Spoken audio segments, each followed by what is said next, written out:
BC നിയമനത്തിനുള്ള search committee സംസ്ഥാന സർക്കാരും ഗവർണറും പട്ടിക സുപ്രീം കോടതിക്ക് കൈമാറി. Retired justice Sudhanshu Dhulia search committee chairman. ഷപ്നയുണ്ട് വിശദാംശങ്ങളുമായി. ഷപ്ന, വിവരങ്ങൾ.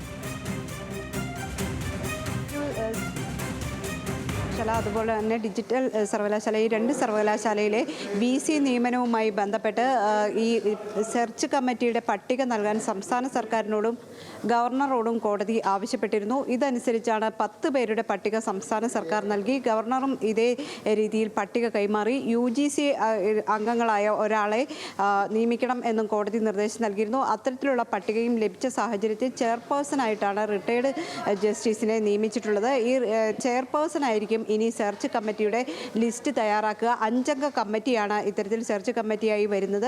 ഇതിൽ ചെയർപേഴ്സണെ മാത്രം കോടതി നിയമിച്ചിരിക്കുന്നു. ഇനി ചെയർപേഴ്സന്റെ നേതൃത്വത്തിൽ ഈ രീതിയിൽ കമ്മിറ്റി നിയമിക്കും എന്നാണ് ഇപ്പോൾ നമുക്ക് വ്യക്തമാകുന്നത്. ഏതായാലും കഴിഞ്ഞ ദിവസം കോടതി തന്നെ നിർദ്ദേശിച്ചിരുന്നത് ഇത്തരത്തിലൊരു വലിയ ആശയക്കുഴപ്പം അല്ലെങ്കിൽ സംസ്ഥാന സർക്കാരും ഗവർണറും തമ്മിൽ ഒരു പോര് നിലനിൽക്കുന്ന സാഹചര്യത്തിൽ ഇതിനൊരു പരിഹാരം എന്നോണമാണ് സുപ്രീം കോടതി ഈ പട്ടിക തയ്യാറാക്കി നൽകാൻ സംസ്ഥാനത്തോടും ഗവർണറോടും ആവശ്യപ്പെട്ടിരുന്നത്.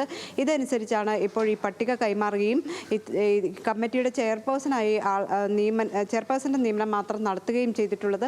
ഡിജിറ്റൽ KTU അതുപോലെ ഡിജിറ്റൽ സർവകലാശാലയിലെ നിയമനവുമായി VC നിയമനവുമായി ബന്ധപ്പെട്ട് ഹൈക്കോടതിയാണ് താൽക്കാലിക VCമാരെ നിയമിക്കുന്നത് സംസ്ഥാന സർക്കാരിൻ്റെ പട്ടികയിൽ നിന്ന് വേണം എന്ന് ഉത്തരവിട്ടത്. ഗവർണറുടെ നിയമനം ശരിയായിരുന്നില്ല എന്ന നിലപാടും ഹൈക്കോടതി വ്യക്തമാക്കിയിരുന്നു. ഈ ഒരു സാഹചര്യത്തിൽ ഗവർണറാണ് അപ്പീലുമായി സുപ്രീം കോടതിയെ സമീപിച്ചത്. അപ്പീലിൽ സുപ്രീം കോടതി ഈ വിഷയം പരിഗണിക്കുകയും താൽക്കാലിക VCമാരല്ല സർവകലാശാലയിൽ സ്ഥിരം VCമാരാണ് വേണ്ടത്, ഇത് വിദ്യാർത്ഥികളുടെ പ്രശ്നമാണ്, വിദ്യാർത്ഥികളുടെ പഠനത്തിൻ്റെ വിഷയമായതിനാൽ സ്ഥിരം VCമാരെ ഉടൻ നിയമിക്കണം എന്ന രീതിയിൽ നിലപാട് സ്വീകരിക്കുകയും ചെയ്തു. എന്നാൽ സെർച്ച് കമ്മിറ്റിയെ രൂപീകരിക്കുന്നതുമായി ബന്ധപ്പെട്ട തർക്കങ്ങൾ നിലനിൽക്കുന്ന കാര്യം സംസ്ഥാന സർക്കാർ കോടതിയെ അറിയിച്ചു.